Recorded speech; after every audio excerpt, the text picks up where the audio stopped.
প্রথমে দেখে বন্যায় তলিয়ে যাওয়া কোনো গ্রাম মনে হলেও এটি সারা বছরই এমন অবস্থায় থাকে। এখানে আবহাওয়ার পরিবর্তন হয় মুহূর্তের মধ্যেই। প্রতিটা ঘর যেখানে ভাসমান, যেখানে প্রতিবেলায় যুদ্ধ করতে হয় খাবার পানির জন্য। দুপাশে সুন্দরবন, তার মাঝখানে ছোট্ট এই গ্রামটির নাম কালাবতী। এটা এমন একটা গ্রাম যেখানে যেতে হয় কেবল নদী পার হয়ে, যেটা দিনের অর্ধেক সময় পানির নিচে, অর্ধেক সময় থাকে পানির উপরে।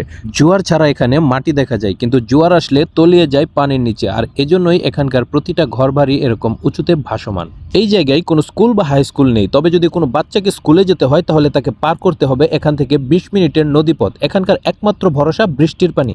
বড় বড় ট্যাঙ্কে বা মাটির মটকায় এসব পানি ধরে রেখে সারা বছর খেয়ে থাকেন তারা। বেশিরভাগ সময় জোয়ারের পানিতে তলিয়ে থাকে বলে ধান চাষও এখানে করা যায় না। এমনকি মডার্ন এই যুগেও এখানে নেই কোনো ইলেকট্রিসিটি বা ওয়াইফাই। এখানকার ঘরের নিচে এবং বাগানে হাঁটতে দেখা যায় এমন মাছ আর কাঁকড়া। বাগানের গাছে গাছে থাকে কাঁকড়া, এমনকি বাদ যায় না বনের বাঘ, নদীর কুমির। প্রচুর পরিমাণ মাটি থাকলেও দ্বীপের মতো এই জায়গায় কোনো ঘাস নেই, যার কারণে গরুর মতো কোনো গবাদি পশু এই দ্বীপে দেখাও যায় না। তবে বেশ কিছু ছাগল অবশ্য আছে এই গ্রামে। খুলনার দাকুপ উপজেলায় সুতারখালী ইউনিয়নের বিচ্ছিন্ন এই বদ্বীপ এলাকার মানুষজন পুরোপুরি নির্ভরশীল সুন্দরবনের উপরে।